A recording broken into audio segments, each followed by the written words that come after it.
Hey everybody, welcome back. This is Tanya and I'm back with another card today for Pixie Dust Designs. Today we're going to be playing with the Let It Snow Slimline Die. This die set includes 8 dies in total.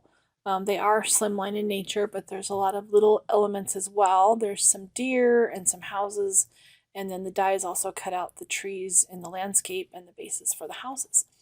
I have die cut everything basically off camera, and I am using some glitter dust spray right now, and I'm spraying everything that I die cut, which leaves a really nice shimmery coat of glitter on everything. So it made it really pretty. You can kind of see the sparkle there. And I've cut that from 3 different colors of blue cardstock, so a light, medium, and a dark. And then I've cut the main frame for the slimline set from some black cardstock. And so the glitter just made a nice shimmer. You get to see that up close here. You can kind of see all the sparkle. And then I'm going to go in with some ink blending. For my inks, I am using, I believe it's Faded Jeans. What else? Prize Ribbon. And I cannot remember, Chip Sapphire and Black Soot. So I'm using my largest piece of paper here, the lightest blue, and I am going to just ink blend in some sky. I kind of want to make it, my goal with this was to make a winter scene. So I'm kind of making like a stormy sky sort of, but like a nighttime winter scene. I'm going to go back in with a little blueprint sketch here to lighten it up a little bit. And just around the outer edges, a lot of it will be covered up by the other layers that I die cut. So I'm keeping this pretty simple. It's not even the best ink blending job, but that really doesn't matter because it won't really be noticeable. And then I'm also going to go in and ink blend along the edges of the hillsides here with a little bit of darker colors just to add a little bit of dimension to those. And I ink blended right over the trees and the houses, and that really doesn't matter because I'm going to use the die cuts, and ultimately those will be covered up. So, and I probably should have sprayed with my glitter dust after I did my ink blending, but I didn't really notice too much of a difference. It's still pretty sparkly, the end result, so it didn't make too much of a difference. And this is just the blueprint sketch, just giving me a little bit of added dimension. And then I'm going to do the same thing with the darkest blue, except I'm going to add a little bit of black soot to this. Again, I'm trying to make a scene card that will be layered, so you'll see like foreground and then background, darkest to lightest. And I'm kind of just checking everything as I go to make sure it's going to look okay, and I don't need to add any additional ink blending. So I'm going to also add some splatter. This is going to be snow. So I'm making snow, and I'm using just a little bit of gouache. I actually had a lot on my acrylic block, and I'm added a little bit of water to that, and I'm just using a fan brush to splatter on some little snowflakes. Man-made snow. And I did end up getting this all over. Even though I used a box, I still had white gouache on everything. So I had a lot of cleanup to do after this. And then I'm also going to do it on my foreground. I didn't get quite as much on my foreground. I got a few spots that were pretty large. I didn't worry too much about them. I still think it looks good. I didn't want to try to blot them up because I was afraid I was going to smudge it or something. See, I even got it on my water bottle. So I decided to create like a shadow for each of the different layers. I didn't quite have a cardstock that was long enough, a glitter cardstock that was long enough, so I took a 6x6 pad of glitter paper. I used a piece of white, a piece of silver, and then of course black.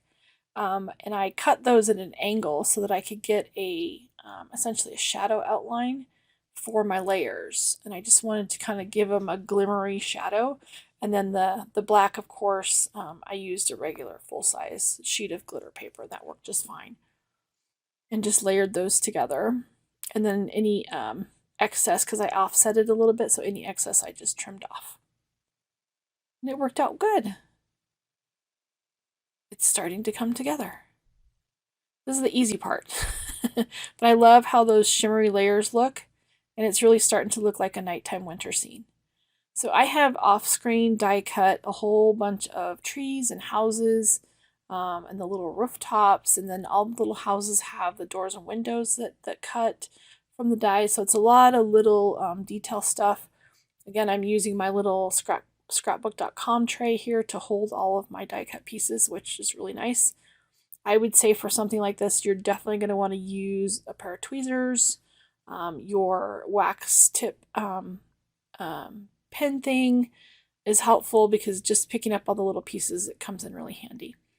So I've got my trees for the very back picked out, and I'm going to get those glued on. I am adding a little bit of white ink to those just to kind of give them a little bit of a bright spot, sort of.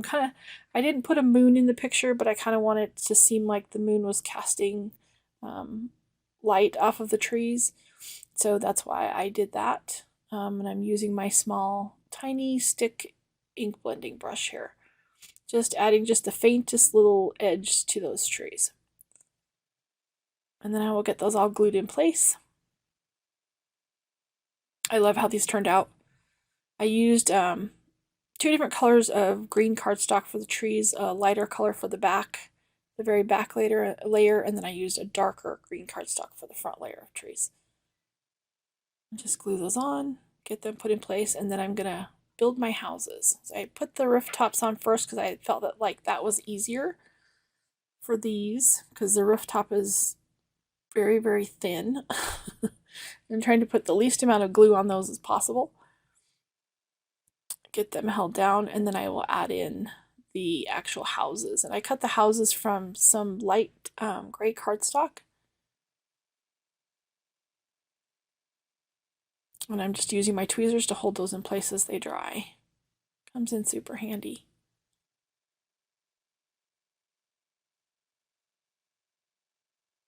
And then especially using the, you're going to want a fine tip glue also. It comes in really handy for small pieces. Once those are dry, I actually got this one out a little bit crooked, but it wasn't too noticeable, so I just let it go. We're just going to move on. And I'm going to do the front layer, and this is the darker layer, so these trees are darker.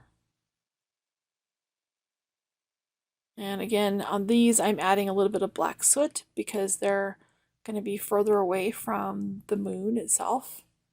So I thought they'd be a little bit darker.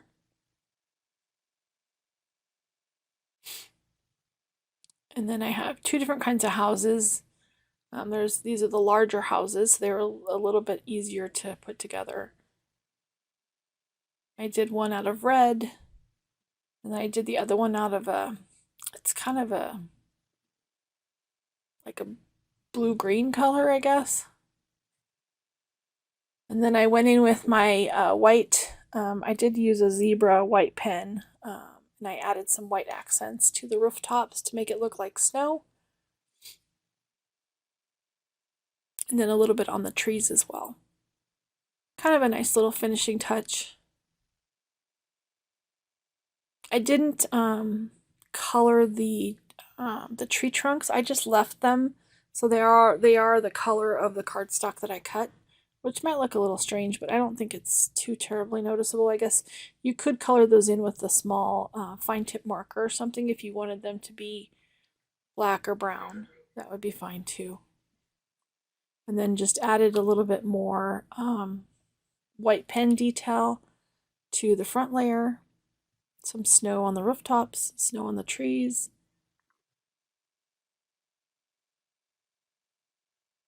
And those are pretty much good to go.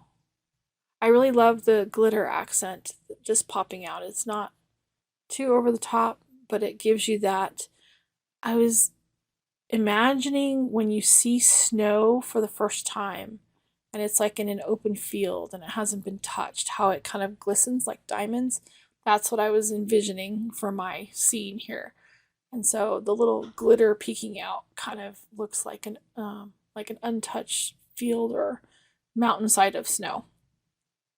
I'm gluing that in place, and you'll see on the edges it doesn't quite match up with my base layer, and that's okay, because ultimately when I put the very first layer, the front layer on, you're not even going to notice it. I put lots of liquid glue on this, and just going to get that all glued on there. I tried to get it straight on the bottom. That was what I was more concerned about. And then I glued my top layer on, went in with my white gel pen again, and added some more snow because you can never have too much snow. A little bit more fine detail with this compared to some of the big drops of gouache paint that I got. I think it turned out really good. I don't know, I think this scene is so peaceful. I also added some white to the edges of the trees in the foreground. A little bit of snow on the tree branches, and then in between some of the trees as well.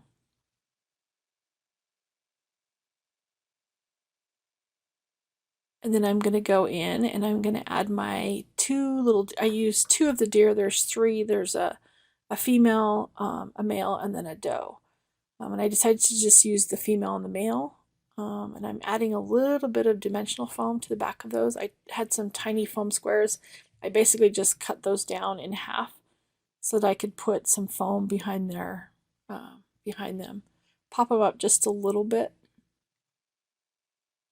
Also helped because my frame had a couple of different layers, so it was a little bit thicker than normal.